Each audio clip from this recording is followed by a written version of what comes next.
Run to the Core by J.M.J. This is the reckoning of a family of apples. A more hypocritical lot you won't find in the chapel. They lie and they cheat, and they aren't quite good. Contemptible, dirty, a selfish old brood. They keep to each other their vices, their kinks, like drug abuse, sex, or too many drinks. Far past redemption, this family is sin. So sit back in your seat. It's about to begin. Applebloom lies face down in the gutter. From within her belly, her intestines do sputter. Her coat, I fear, has turned a dull green, probably from days without being seen. Whoever did it has taken her hair, but for what purpose, speak I not dare. Her family won't mind because of their greed. She's just one less mouth they have to feed. Aunt Goldie has gathered all of her cats. They feast on her body because she has passed. She was old, deranged, and exceedingly frail, and remarkably to them, she tastes much like quail. The reason, I guess, might be a stroke, or the wrong pony to which she could have misspoke. Stroke or stroke, the last from the cane. To her, no difference, because she is slain. Apple Strudel, a chef, had a queer taste. Ice cream or pie, with flesh it was laced. What kind? No matter, he didn't care. For whence it came, it mattered not where. The rarer the better, he used to state, until a pink slab arrived on his plate. Later that night, his tummy, it squirms, and he died the next morning of parasital worms. Babs was picked on because she was large. They said she was roughly the size of a barge. She left for a while to spend time with a bumpkin, but returned just as bloated and fat as a pumpkin. Her new resolve, however, began to grow thin, when bullies pointed out her new double chin. From her roof one day, she looked down to the street. She leapt, she squawked, and met the concrete. Braeburn fell solemnly into depression after a train on him made an impression. You see, he knew he should refrain from falling asleep on the track of a train. Some say it was caused by a rough boat with liquor, caused by his mare friend, with which he did bicker. Regardless of why, he now feels the dregs, because he has lost all four of his legs. An apple or not, it's hard to ignore that pink party who is never bored. She's even more wired, though she's confined by doctors who claim that she's out of her mind. Drugs have all failed to calm the poor dear, and options are short, they collectively fear. The only one left to cure the insane is to pop her head open and remove some of her brain. Applejack impatiently waits for the end of the everlasting week, so timed she may spend in the town far away, where her name is not known, to quench the lust which she can't kill alone. Dressed all in leather, which is tightly bound, she wriggles her rump for strangers to pound, and loses herself in the acts which deprave, and conducts herself as a harlot, a slut, and a slave. Greta sits alone in her room, patiently waiting the day of her doom. Arthritis has taken most of her joints, and she aches up to the point where perhaps taking a mouthful of pills might relieve her of most of her ills. But she can't do it, to her chagrin. They were taken and sold for money again. Apple Rum Raisin pimped out her sister for money or items to any old mister. Sometimes she watched, filled with sick lust, and told the poor thing, we'll do as we must. But the tables were turned, her sister incensed, taking control and ensuring justice dispensed. Now Rum Raisin lives in a box, a pleasurable gimp, her sister the master, the owner, the pimp. Apple cream cheese was a talented thief. Of wallets from owners he gave quick relief. Sometimes he burgled, stole all their jewels. But if he was seen, he could be quite cruel.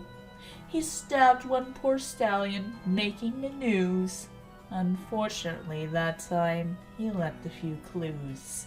He was soon gathered, tried without respect, and shortly after, had separated from neck.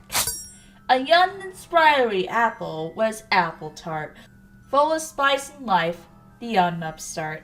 At least until met she a brutish old rake, whose innocence, youth, and life he did take.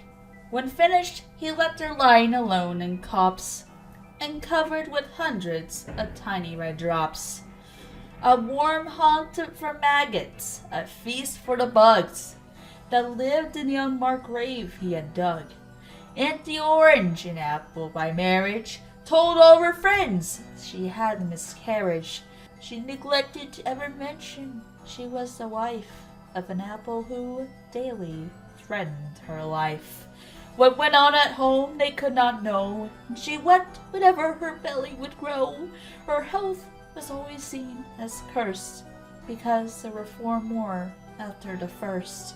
Apple Fritter, the outcast, hated her life, the toil and the trouble of agricultural strife.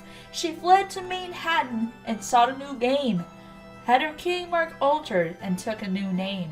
For a while she knew joy, happiness, mirth, until folk came to whom she had gave birth.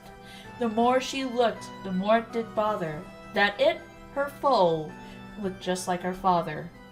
Apple Brown Betty was misminded and hazy, and the apples agreed, as one she was lazy. One day she swallowed a mountain of cake, a barrel of cider, and other things baked. Her heart did a flutter, a sputter, and a wheeze, a sure sign of a dreaded cardiac disease. Despite the warnings, her intake increased, at least that is, till it made her deceased. Apple Dumpling, not at all like his name, was far from feeble, floundering, or lame. A colt of great power rivaling Big Mac, but discouraged by what he did in the sack. He loved other colt in secret, of course, and knowing his family, their prejudice, recourse. Used the fibers which gave him great strength, and hung himself with a rope of some length.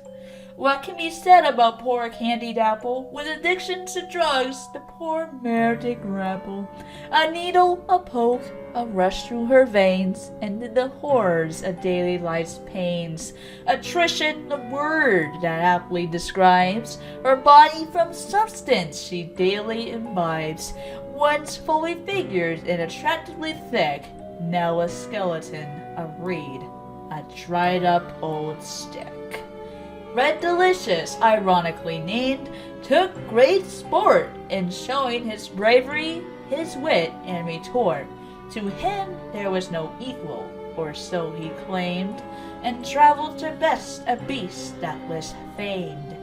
He entered its lair, proudly showing his muscle, and from deep in the cave came quite a tussle. He never came out, and as a beast in tones, tasted so flavorful, even his bones. Not all the apples that died or had been killed. You see, Big Macintosh is overly thrilled.